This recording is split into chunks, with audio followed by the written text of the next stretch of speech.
الحمد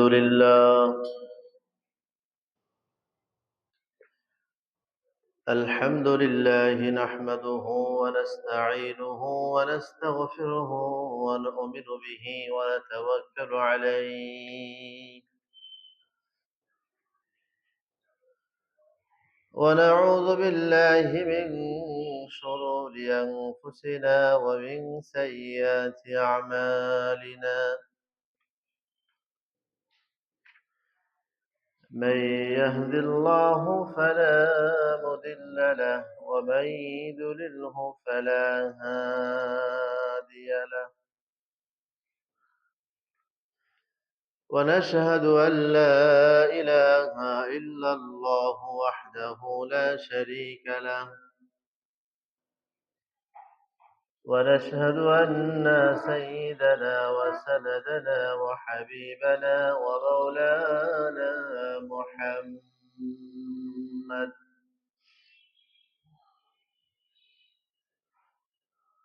الذي أرسله بالحق بشيرا ونذيرا وداعيا إلى الله بإذنه وسراجا منيرا.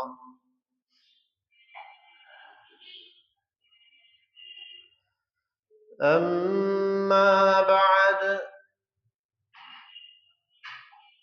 فقد قال الله تعالى في كلامه المجيد وفرقانه الحميد: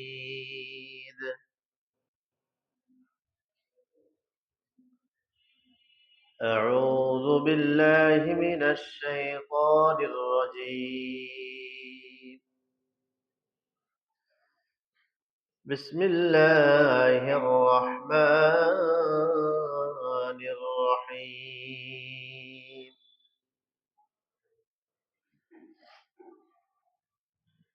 يا قوم ادخلوا الأرض المقدسة التي كتب الله لكم ولا ترتدوا على أدباركم فتنقلبوا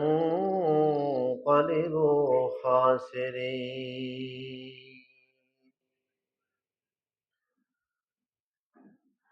وقال رسول الله صلى الله عليه وسلم: المرأة إذا صلت خمسها وصامت شهرها وأحصنت فرجها وطاعت بعلها فلتدخل من أي أبواب الجنة شاءت. وقال تعالى: إن الله وملائكته يصلون على النبي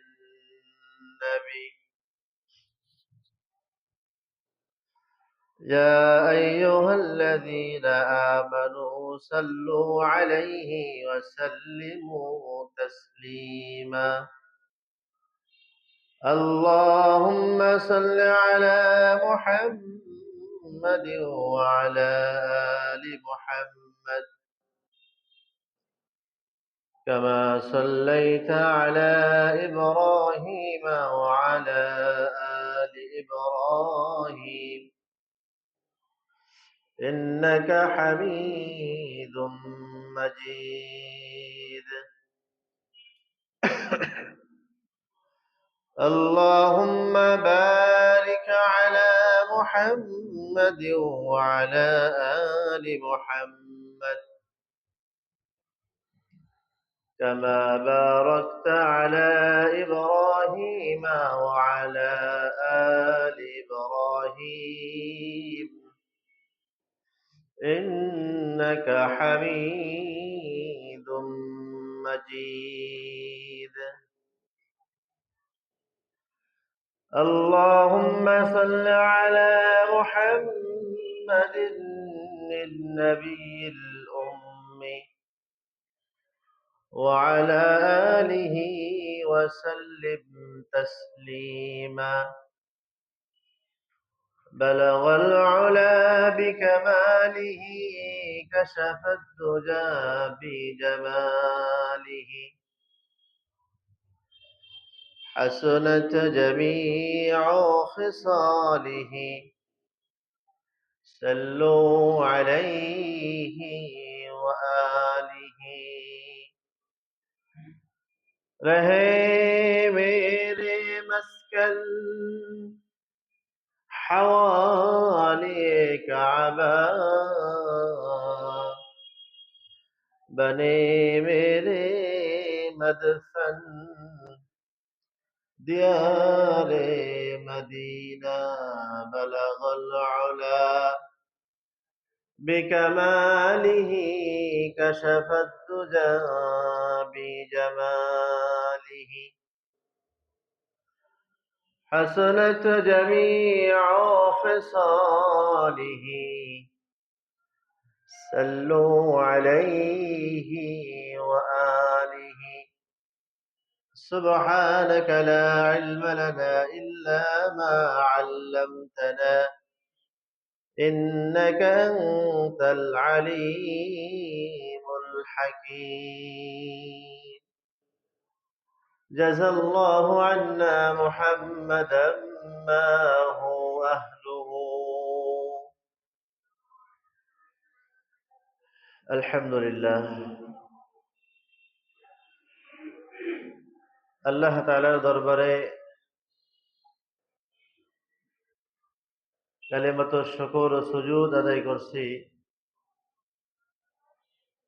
যে আল্লাহ তাআলা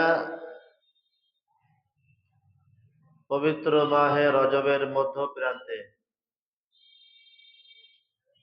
রজব মাসের তৃতীয় জুমায় আল্লাহ তাআলা আমাদেরকে দুনিয়ার সব কর্ম থেকে ফারিগ হয়ে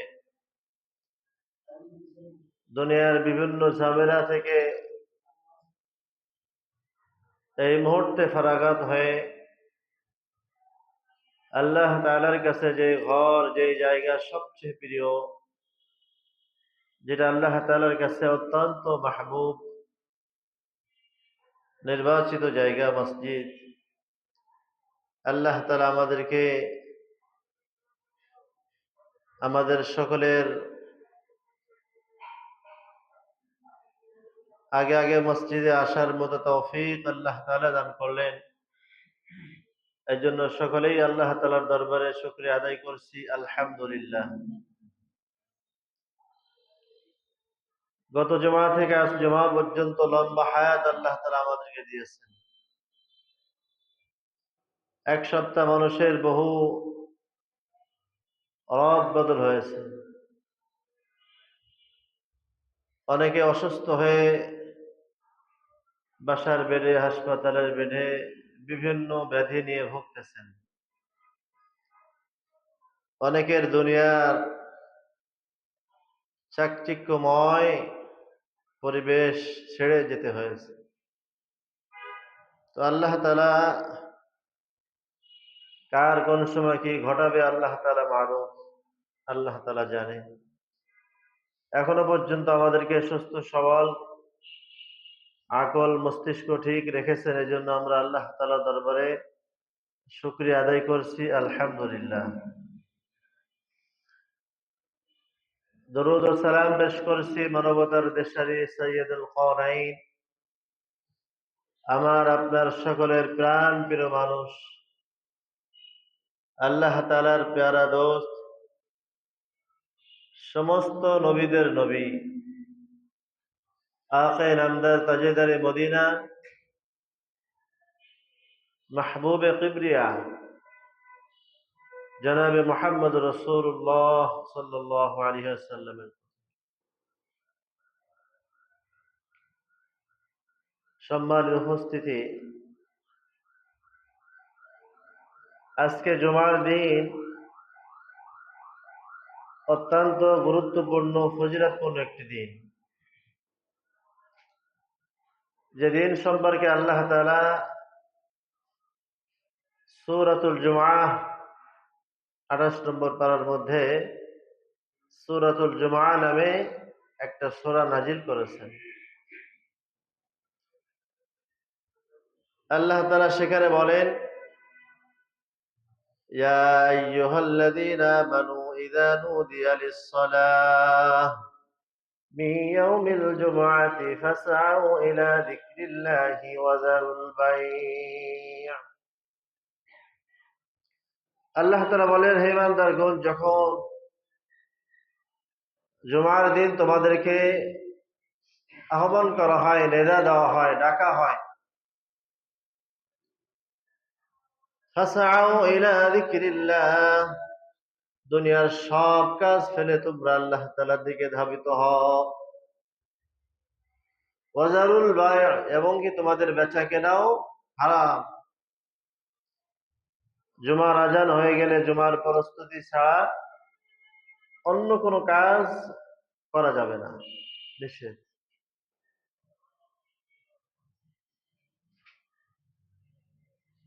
এজন্য আমাদের আজান হয়েছে অনেক আগে, 12টা 10-15 মধ্যে অধিকাংশ জায়গায় আজান শুরু হয়। তো আজান হয়ে গেছে, আমরা এখনো বাসায় বসে আছি, রাস্তায় বসে আছি, যে মাইকের আওয়াজ বন্ধ হলেই আমরা ঢুকবো, যখন নামাজের সময় একদম সন্নিকটে চলে আসবে। পয়গম্বর আলাইহিস সালাম বলেন, জুমার দিন যারা আগে আগে আসবে মসজিদে, এসে মিম্বারের কাছে কাছে জমে জমে বসবে, ইমামের নিকটে নিকটে বসবে, তাদের যে ফজিলাত, তাদের যে মর্যাদা, এটা আমাদের উপলব্ধি হয় না। মসজিদের মধ্যে সামনের কাতারের যে ফজিলাত রয়েছে, ইমামের কাছে কাছে মিম্বারের নিকটবর্তী বসলে যে ফজিলাত রয়েছে, মর্যাদার কথা হাদিস শরীফের মধ্যে আসছে, এটা যদি আমাদের জানা থাকতো তাহলে আমাদের মধ্যে লটারি হতো, মারামারি হতো, আমি আগে চলে যাব, আগেই বসবো। আমাদের মধ্যে এই উপলব্ধি হয় না। আমাদের এমন অবস্থা আছে যে সর্বশেষ আসে, শুরুতে চলে যায়। এমন না হওয়া, মসজিদে বেশি থেকে বেশি সময় দেওয়া,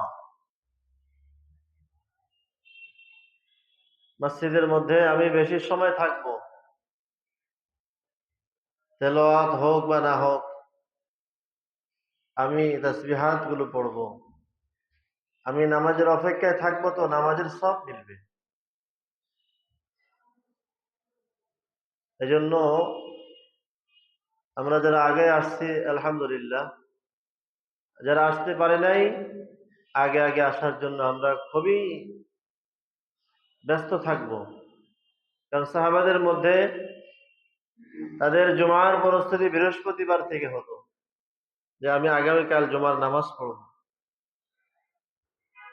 আমাদের তো আজান হয়ে গেলেও জুমার কথা মনে হয় না, যখন এই ঘড়ি দেখে যে আজকে আগে আজান দিচ্ছি কেন, তখন মনে হয় ও আজকে তো শুক্রবার। আমরা এমন মুসলমান কিন্তু আমাদের সমাজে বসবাস করি। এমন না হওয়া যে আমি আগের থেকেই আমার সুন্দর একটি জামা রেডি রাখবো, যে আমি এটা জুমার নামাজ পড়বো এই জামা পরে, আমার সুন্দর একটা টুপি থাকবে, সুন্দর একটি জায়নামাজ দিয়ে আমি আগে আগে মসজিদে জুমার নামাজ পড়ার জন্য হাজির হব। এমন না আমাদের পরিস্থিতি হতে হবে। আল্লাহ তাআলা তৌফিক দান করেন। রজব মাসের মধ্যপ্রান্ত এসে গেছে। রজব মাসের মধ্যে পয়গম্বর আলাইহিস সালাম আমাদের যে দোয়া শেখায়ছেন, আল্লাহুম্মা বারিক লানা ফি রজব ওয়া শাবান ওয়া বাল্লিগনা রমাদান, এই দোয়া আমাদেরকে শেখানো হয়েছে সাহাবাদের মাধ্যমে, তাবেঈদের মাধ্যমে। পয়গম্বর আলাইহিস সালাম আমাদেরকে শিখাইছেন। আমরা অনেকে আছি তো একবারও পড়তে পারি নাই, ইমাম সাহেব যখন বলছে তখনই আমাদের জবান নড়ছে, নিজের থেকে পড়া হয়নি। অনেক মানুষ এমন আছে। এই 2টা মাস তো দোয়ার পরে দোয়া। পয়গম্বর আলাইহিস সালাম বলেন, যারা রজব এবং শাবানের মধ্যে আল্লাহুম্মা বারিক লানা ফি রজব ওয়া শাবান ওয়া বাল্লিগনা রমাদান, এই দোয়ার আমল যারা করবে, পয়গম্বর আলাইহিস সালাম বলেন, তাদের 1 নম্বর ফায়দা হলো তাদের হায়াত লম্বা হয়ে যাবে। তাদের 1 নম্বর ফায়দা, 1 নম্বর উপকার হলো তাদের হায়াত লম্বা হওয়া। আমি আমার হায়াতের জন্য, আপনি আপনার হায়াতের জন্য আল্লাহ তাআলার কাছে দোয়া করবেন, রব্বুল আলামিন রজবের বরকত দান করেন, শাবানের বরকত দান করেন, আর রমজান মাস পর্যন্ত হায়াত পৌঁছায় দেন। হাদিসের ব্যাখ্যার মধ্যে, তাফসীরের মধ্যে আসছে, রজব মাসে যারা পড়বে, শাবানেও যারা পড়বে, শাবান মাসে যদি কারোর দোয়া কবুল হয়, শাবানের মধ্যে যদি একবার দোয়া কবুল হয়, পয়গম্বর আলাইহিস সালাম বলেন তার 11 মাস হায়াত বৃদ্ধি হবে, 11টা মাস তার হায়াতের মধ্যে লম্বা হয়ে যাবে। এই জন্য মুসলমান, রজব মাস এখনো চলছে, আমরা দোয়া পড়বো, আল্লাহুম্মা বারিক লানা ফি রজব ওয়া শাবান ওয়া বাল্লিগনা রমাদান। রব্বুল আলামিন রজবের বরকত দান করেন, শাবানের বরকত নসিব করেন, আর রমজান মাস পর্যন্ত আমাদের হায়াত পৌঁছায় দেন। নারী পুরুষ সকলে মিলে দোয়া বেশি থেকে বেশি পড়বে। 1 নাম্বার ফায়দা বললাম, নিজের হায়াত লম্বা হবে, হায়াত অনেক বেড়ে যাবে, কমাস কম 11টা মাস হায়াত বেড়ে যাবে যদি একবার দোয়া কবুল হয়। এই জন্য পড়তেই থাকা, পড়তেই থাকা,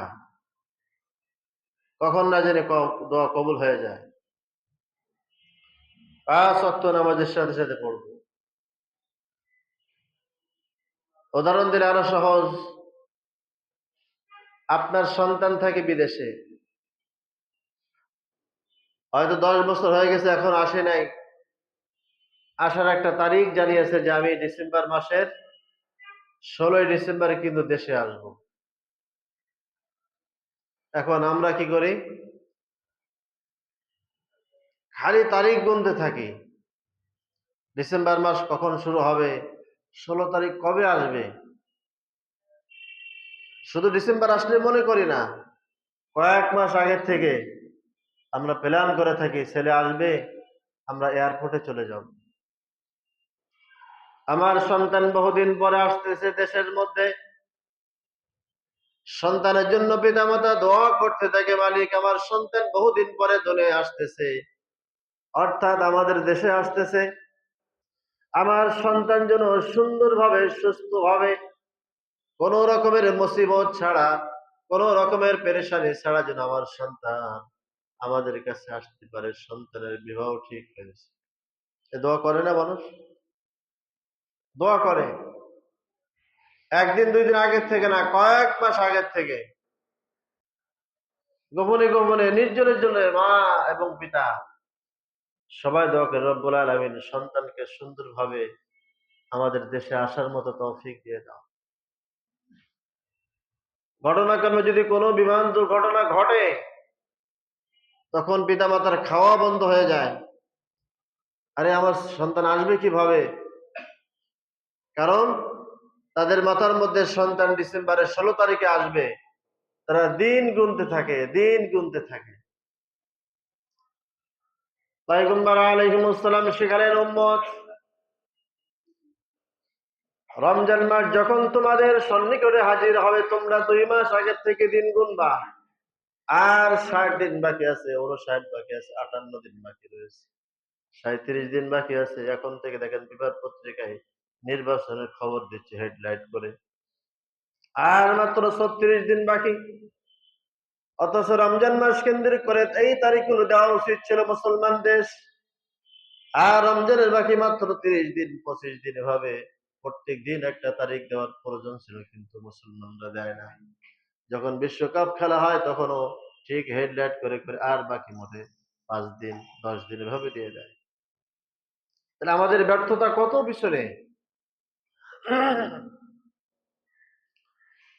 এই জন্য রজব মাস যেহেতু আমাদের হায়াতের মধ্যে এসে গেছে, দোয়া যেন আমাদের কমতি না হয়। আল্লাহুম্মা বারিক লানা ফি রজব ওয়া শাবান ওয়া বাল্লিগনা রমাদান। কোনদিন একটা ঘন্টা একটা মুহূর্ত যেন আমরা না ছাড়ি, কমস কম 5 ওয়াক্ত নামাজের পরে পড়ব।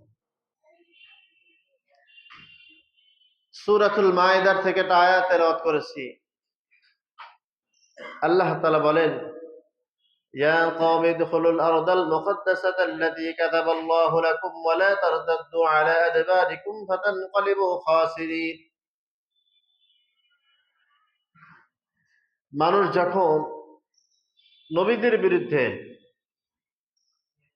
কোন জাতি যখন কোন মুসলমানের বিরুদ্ধে, কোন আলেমদের বিরুদ্ধে, নায়েবে নবীদের বিরুদ্ধে যখন মানুষ লেগে যাবে, মানুষ যখন তাদের দিকে মুখ খুলবে, সে জাতি, সে কওম আল্লাহ তাআলা ধ্বংস করে দিবে। পয়গম্বর মুসা আলাইহিস সালাম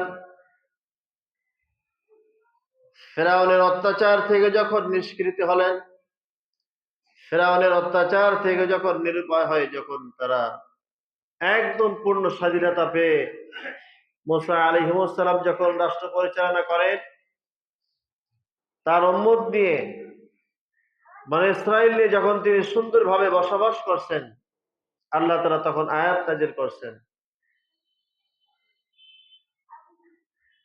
ক্বালু ইয়া মূসা ইন্না ফীহা কওমান জাব্বার। সিরিয়ার অন্তর্গত একটা কওম সেখানে ছিল, কওমে জাব্বার বলা হয়। আল্লাহ তাআলা মূসা আলাইহিস সালামকে বললেন, কওমে জাব্বারকে, তাদের বিরুদ্ধে তোমরা যুদ্ধ করো, তাদের সঙ্গে তোমাদের কতলে কিতাল হবে, তাদের সঙ্গে তোমরা যুদ্ধ করার জন্য বের হয়ে যাও। মূসা আলাইহিস সালাম যখন তার কওমদেরকে বললেন, ইয়া কওমি ইদখুলুল আরদ মুকদ্দাসাতা আল্লাতী কাতাবাল্লাহু লাকুম ওয়া লা তারতাদ্দু আলা আদবারিকুম ফাতানকালিবু খাসিরিন। আল্লাহ তাআলা বলেন, মূসা তোমরা সেখানে যাবে, সেখানে তোমরা অগ্রসর হবে এবং তোমরা কবজ করবে।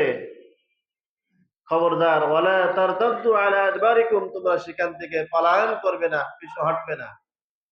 যদি পিছু হটো, ফাতানকালিবু খাসিরিন, তাহলে তোমরা ক্ষতিগ্রস্ত হয়ে যাবে। মূসা আলাইহিস সালাম যখন তার কওমদেরকে বললেন, আল্লাহ তাআলার নির্দেশ আসছে, আল্লাহ তাআলার হুকুম, কওমে জাব্বারকে তাদের সঙ্গে আমাদের যুদ্ধ করতে হবে, তাদেরকে দিন মানার জন্য বলতে হবে, তারা আমাদের বাইতুল মুকাদ্দাসেরও তারা গ্রাস না করতে পারে। তখন কিছু লোক বলল, সেখানে অনেক বড় বড় মানুষ বসবাস করে, তাদের সঙ্গে আমাদের যুদ্ধ চলে না, বীর পলোয়ান শক্তিশালী মানুষ, আমরা আপাতত যাব না। কিছু মানুষ অস্বীকৃতি জানালো, কারণ তাফসীরের মধ্যে আসছে কওমে জাব্বারের মানুষ কত বড়, এত বীর পহলওয়ান, এত শক্তিশালী, এত বড় মানুষ, যে মানুষ তাদের গায়ে, অর্থাৎ তাদের কাছে যখন মানুষ আসতো, তারা সবাই হাঁটুর নিচে থাকতো। অন্য মানুষ কওমে জাব্বারের হাঁটুর নিচে বসবাস করত। মানুষ তাদেরকে ধাওয়া করতে হলে, তাদের পা বেয়ে বেয়ে উঠতে হলে এ হাঁটু পর্যন্ত উঠতে পারতো, এরপরে উঠতে পারতো না। এত বড় মানুষ কওমে জাব্বার। আল্লাহ তাআলা তাদের বিরুদ্ধে যুদ্ধ করার জন্য ঘোষণা করলেন, হুকুম করলেন, যাও। মূসা আলাইহিস সালাম কিছু সৈন্য নিয়ে, কিছু তার অনুসারীদেরকে নিয়ে পাহাড়ে অবস্থান করলেন, বস্তি গাড়লেন। লম্বা কথা, মোলাক্কাস কথাগুলো যেটা সেটা বলবো, যে যদি এই জামানাও কোনো মানুষ নবীর বিরুদ্ধে যায়, নায়েবে নবীর বিরুদ্ধে যায়, নায়েবে রাসূলের বিরুদ্ধে যায়, আলেমদের বিরুদ্ধে যায়, তারাও ধ্বংস হবে। মুসা আলাইহিমুসসালাম যখন তাবু গাড়লেন, এ খবর ছড়িয়ে গেল, কওমে জাব্বার তারা ভীত হয়ে গেল। এত বীর পলোয়ান মানুষ, এত শক্তিশালী মানুষ, এরপরেও তারা একদম ভীত ভয়ে তাদের কাঁপতেছে। তারা পরিশেষে ভাবলো কি করা যায়। ঠিক ওই জামানে একজন মানুষ ছিলেন মুস্তাজাবুদ দাওয়া, যার দোয়া কবুল হতো, বালআম ইবনে বাউর, আমাদের অনেকের জানা আছে কথা। তার কাছে চলে গেল যে আপনি দোয়া করেন যেন তারা ধ্বংস হয়, তাদের কবল থেকে, তাদের অত্যাচার থেকে যেন আমরা বেঁচে যাই। বালআম ইবনে বাউর বললে, কওম শোনো, কি বলো তোমরা? নবীর বিরুদ্ধে কোনো বদদোয়া চলে না। নবীর বিরুদ্ধে কখনো, আলেমদের বিরুদ্ধে বদদোয়া চলে না, আমি করতে পারবো। তারা নাছোড় বান্দা, তারা বলল না, আপনি করেন, না হলে আমাদের এই জাতি ধ্বংস হবে, আমাদের এই সম্পদ হারিয়ে যাবে, আপনি দোয়া করেন। বালআম ইবনে বাউর কোনো মতে রাজি হলো না, না, নবীর বিরুদ্ধে দোয়া করলে, বদদোয়া করলে আমার ধ্বংস অনিবার্য, আমি শেষ হয়ে যাব। কওমে জাব্বার তারা পরামর্শ করলো, বালআম ইবনে বাউরের কিছু লোভ দেখাতে হবে। এজন্য তারা অনেক টাকা পয়সা নিয়ে, অনেক উপঢৌকন নিয়ে বালআম ইবনে বাউরকে হাদিয়া পেশ করলেন।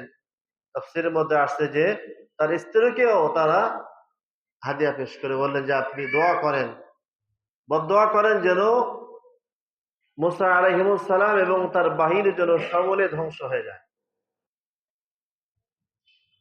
বালআম ইবনে বাউর বললেন, ঠিক আছে, দেখি, তোমরা যখন আমাকে ছাড়ছো না, আমি ইস্তেখারা করে দেখব। অনেক বড় মানুষ, মুস্তাজাবুদ দাওয়া। মুস্তাজাবুদ দাওয়া বলা হয় যাদের দোয়া কবুল হয়, ফেরত হয় না, এমন মানুষকে বলা হয় মুস্তাজাবুদ দাওয়া। বালআম ইবনে বাউর ইস্তেখারা করলেন নবীর বিরুদ্ধে বদদোয়া করা যায় কিনা। তো ইস্তেখারার মধ্যে তাকে জানানো হয়েছে, খবরদার, যাই করো তাই করো, নবীর বিরুদ্ধে বদদোয়া করবে না, তাহলে ধ্বংস অনিবার্য, ধ্বংস হয়ে যাবে। বালআম ইবনে বাউর বললেন, দেখো, মুসা আলাইহিমুস সালামের বিরুদ্ধে বদদোয়া করা যাবে না, আমার পক্ষে অসম্ভব। বললেন, আপনি করেন, না হলে আমরা তো ধ্বংস হয়ে যাব, আপনি আপনার কওমকে বাঁচান, তারা ধ্বংস হোক।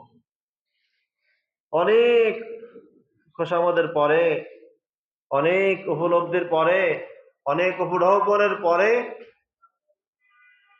এরপরে বালআম ইবনে বাউর বিশাল এক হস্তি নিয়ে, হাতি নিয়ে সেই পাহাড়ের দিকে রওনা হয়েছে। রওনা হয় তো পাহাড়, হাতির পা দেবে যায়, হাতি আগাতে পারে না। বালআম ইবনে বাউর হাতিকে অনেক প্রহার করে, এই চলিস না কেন, হাঁটিস না কেন, এরকম ভাবে তাকে প্রহার করছে। যখন হাতি আর উঠতেই পারলো না, হাঁটলো না, এক পর্যায়ে তিনি যখন হাতির পিঠ থেকে নামলেন, হাতি তখন জবান করে বললেন, আরে মূর্খ বালআম, আমি তো হাঁটার চেষ্টা করি, কিন্তু ফেরেশতারা আমাকে সরায় দেন, পিছায় দেন। খবরদার, মুসা আলাইহিমুস সালামের বিরুদ্ধে বদদোয়া করবে না, তাহলে ধ্বংস হবে। হাতিও কথা বলছে। অর্থের লোভ মানুষকে কোথায় নেয়। মানুষের অর্থের কারণে মানুষ এক কোথায় চলে যায়। বালআম ইবনে বাউর নিজে পায়ে হাঁটতে হাঁটতে সেই বস্তি এলাকায়, পাহাড়ের দিকে যেখানে তাঁবু গাড়ছে সেখানে চলে গেছে। যে পাহাড়ে উঠে দোয়া শুরু করলেন, বদদোয়া শুরু হলো। যতই বদদোয়া করে, কওমে বনী ইসরাইলের কথা বলতেই অমনি কওমে জাব্বার চলে আসে, আল্লাহ কওমে জাব্বারকে ধ্বংস করে দেন। তার কওমরা তার গলা চেপে ধরে বলে, এই, কি দোয়া করো? আমাদের জন্য বদদোয়া করো কেন, নবীর বিরুদ্ধে বদদোয়া করো? বালাম ইবনে বাওর বলে, দেখো জিহ্বা এখন আমার কন্ট্রোলে না। আমার জিহ্বা থেকে আমি বহু চেষ্টা করছি বনী ইসরাইলকে, মুসা আলাইহিস সালামকে ধ্বংস করার জন্য আল্লাহ তাআলার কাছে বলছি, কিন্তু আমার জিহ্বা কথা বের করছে না। এক পর্যায়ে বালাম ইবনে বাউর অনেক চেষ্টা করে বলার জন্য চেষ্টা করলো, বের হলো না। হঠাৎ আল্লাহ তাআলা তার এই জিহ্বাকে বুক পর্যন্ত ঝুলায় দিলেন মূর্তির মতো। বালাম ইবনে বাউর তখন বলে, দেখো আমার দুনিয়া আখিরাত সব বরবাদ হয়ে গেল, সব শেষ হয়ে গেল। আমি অনেকবার তোমাদের বলেছিলাম নবীর বিরুদ্ধে, আলেমদের বিরুদ্ধে, হক মানুষের বিরুদ্ধে যাওয়া যাবে না। তোমরা আমাকে ছাড়লে না, অনেক আমাকে চাপ প্রয়োগ করলে। এখন তো আমার দুনিয়াও চলে গেল, আখিরাতও চলে গেল।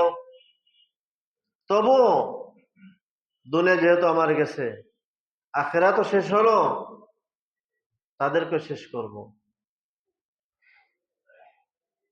এজন্য তাদের কুপরামর্শ দিলেন, দেখো তোমাদের কওমের মধ্যে যত সুন্দরী আছে, যত মেয়েরা অনেক সুন্দরী, তাদেরকে তোমরা সাজগোজ করিয়ে কওমে বনী ইসরাইলের মধ্যে তোমাদেরকে ফেরি করার জন্য পাঠিয়ে দাও। তারা ফেরি করে সেখানে যেন কিছু বিক্রয় করে। একথা বললাম আজকে যেহেতু স্বামীর হক নিয়ে আলোচনা করতেছিলাম, এর সঙ্গে মিল রাখার জন্যই ঘটনা নিয়ে আসছি।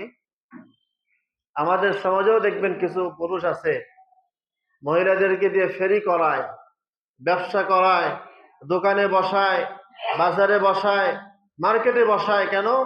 আকর্ষণ করার জন্য, যাতে কাস্টমার আকর্ষণ করে এই মহিলার দোকানে আসবে, আকর্ষণ করার জন্য বসে। এটা কিন্তু ওই কওমে জাব্বারের, লানত প্রাপ্ত কওমের একটা সিলসিলা, তাদের একটা নিয়ম নীতি।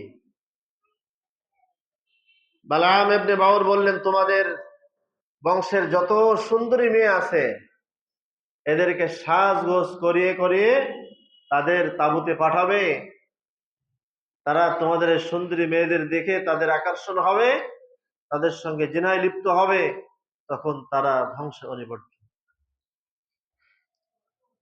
ঠিক কওমে জাব্বার তাই করলো, তাদের সব সুন্দরী মেয়েদেরকে সাজগোজ করিয়ে ফেরি করাতে করাতে সেখানে পাঠালেন সেই বনী ইসরাইল সেনাদের মধ্যে, সৈন্যদের মধ্যে।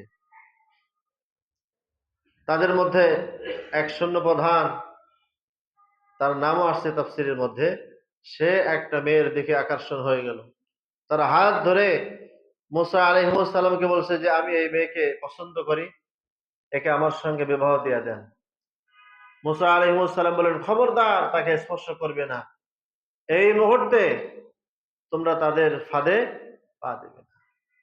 নারীর ফাঁদ বড় কঠিন, অনেক ভাবে আপনার মাথা খেয়ে ফেলবে। তো সে কোনো মতেই নারাজ, যে আমার সঙ্গে বিবাহ না দিলে আমি তাকে তাঁবুর মধ্যে নিয়ে তার সঙ্গে আমি জেনায় লিপ্ত হব। লিপ্ত হলো, পরে আল্লাহ তাআলা লানত আসলো, গজব আসলো। ওই সময় মুসা আলাইহিস সালামের ভাগিনা ছিলেন, তরবারি নিয়ে তাদের উভয়কে কতল করে দিল। এরপরে আল্লাহ তাআলার সাহায্য চলে আসলো। বলার উদ্দেশ্য হলো, আলেমদের বিরুদ্ধে যেন আমার জবান না নড়ে, নবীদের বিরুদ্ধে যেন আমার জবান, কোন শব্দ যেন আমার জবান থেকে না বের হয়। আলেমদের বিরুদ্ধে গেলে, নবীদের বিরুদ্ধে গেলে তার ধ্বংস অনিবার্য, ধ্বংস হবেই হবে। আর আমি পুরুষ মানুষ, আমার অধীনস্থ আমার ঘরের যে মহিলা আছে, তার দ্বারা আমি বাজার করাবো না, তার দ্বারা আমি মার্কেট করব না, সে আমার অধীনে। আমি তাকে পর্দানিসীন করে রাখবো, যেন মুসিবত থেকে বাঁচা যায়। আল্লাহ তাআলা আমাদের সবাইকে তৌফিক দান করেন। তো আল্লাহ তাআলা বলেছিলেন, ইয়া কওমি ইদখুলুল আরদ মুকাদ্দাসাতাল্লাতী কাতাবাল্লাহু লাকুম ওয়া লা তারতাদ্দু আলা আদবারিকুম ফাতানকালিবু খাসিরিন। যে তোমরা তাদের সঙ্গে যুদ্ধ করো, পালায়ন করবে না, পালায়ন করলে তোমরা ক্ষতিগ্রস্ত হবে। এজন্য আমরাও ঠিক জিহাদের হুকুম যদি কোনো সময় আসে, আমরা পালায়ন করব না, আমরা হকের উপরে সার্বক্ষণিক থাকব। গত সপ্তাহে আমাদের আলোচনা হচ্ছিল স্বামীর হক। 19টা হকের মধ্যে 4টা হক বলেছিলাম। পঞ্চম হক হলো স্বামীর মাল সম্পদ, স্বামীর টাকা পয়সা হেফাজত করার দায়িত্ব হলো স্ত্রীর।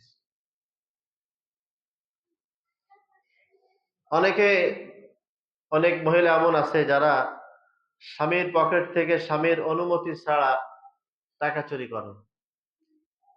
কোনো মাল অনুমতি ছাড়া গ্রহণ করলে সেটাকে বলে চুরি।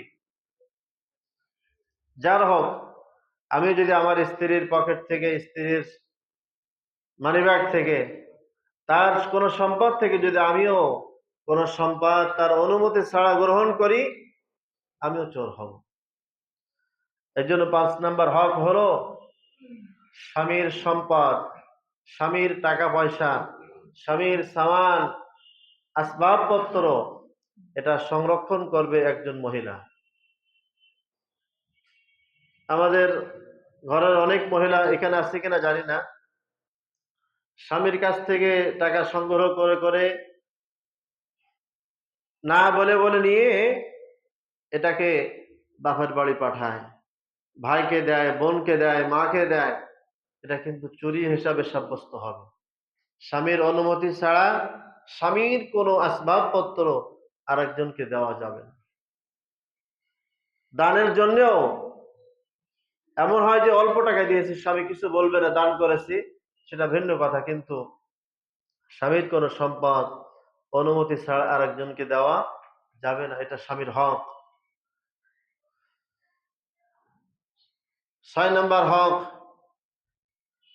স্বামী যদি তার স্ত্রীর কাছে তার একান্ত বাসনা পূরণ করার জন্য তাকে আহ্বান করে, স্ত্রীকে সাথে সাথে হাজির হতে হবে। যদি কোনো ওজর না থাকে, ওজর হচ্ছে হায়েজ নেফাস ছাড়া অন্য কোনো ওজর না, এটা তাকে পূরণ করতে হবে। 7 নম্বর হক, স্বামী অসচ্ছল হলে, গরিব হলে স্বামীকে খোটা দেওয়া যাবে না। আরে তোমার ঘরে এসে তো খেতে পারি না, করতে পারি না, তোমার ঘরে এসে কিছুই পেলাম না, তুমি এত দরিদ্র মানুষ, আগে বললে তোমার সঙ্গে আমার বিবাহ হতো না। অনেক খোটা দিয়ে দেয়, সম্পূর্ণ নিষেধ, হারাম। এগুলো কোনো মহিলা খোটা দিতে পারবে না। স্বামীর যে ইনকাম আছে তার মধ্যেই তার বাহানা চলবে, অতিরিক্ত কোনো আবদার চলবে না। স্বামীর মধ্যে যদি কোনো শরিয়াত বিরোধী কার্যকলাপ দেখে, স্বামী সবসময় গাঁজা খায়, স্বামী সবসময় নেশাপান করে, স্বামী সবসময় শরিয়াত বিরোধী যত কাজ আছে সব করে বেড়ায়, তখন স্ত্রীর কাজ হলো আদবের সাথে স্বামীকে বোঝানো, স্বামীকে শেখানো, খুব আদবের সাথে, যে এগুলো করা যাবে না, এটা করলে আল্লাহ তাআলা নারাজ হয়, এটা করলে ছেলে মেয়ে ভালো হয় না, এটা করলে সংসারে অশান্তি হয়। এভাবে তাকে আদবের সাথে বোঝাতে হবে। আরেকটা কথা বলে শেষ করি। আরেকটা হলো স্বামীর হক নষ্ট অনেক সময় এরা খুব ভালো স্মার্ট ফ্যামিলি হলে সেখানে করে, স্বামীকে নাম ধরে ডাকে। স্বামীকে নাম ধরে ডাকে, অনেক স্ত্রী আছে, স্বামীকে নাম ধরে ডাকা যাবে না, এটা আদবের খেলাফ। কারণবশত যদি কোনো ওজর হয়, হয়তো সরকারি ভাবে কোনো আসছে, জরিপ আসছে, আপনার স্বামীর নাম বলেন, তখন বলা যাবে। ওজর ছাড়া ঘরের মধ্যে আছে, আপনি আদর করে, এই ফারুক মেয়ে এদিকে আসো, এই আব্দুল কাদের এদিকে আসো, এরকম স্বামীকে নাম ধরে ডাকা যাবে না। এগুলো হলো স্বামীর হক, তার সম্মানের সঙ্গে তার যে সম্পর্ক যে আছে আমার, সেটা বলে আমি তাকে ডাকবো, নাম ধরে ডাকা যাবে না। আল্লাহ তাআলা আমাদের তৌফিক দান করেন।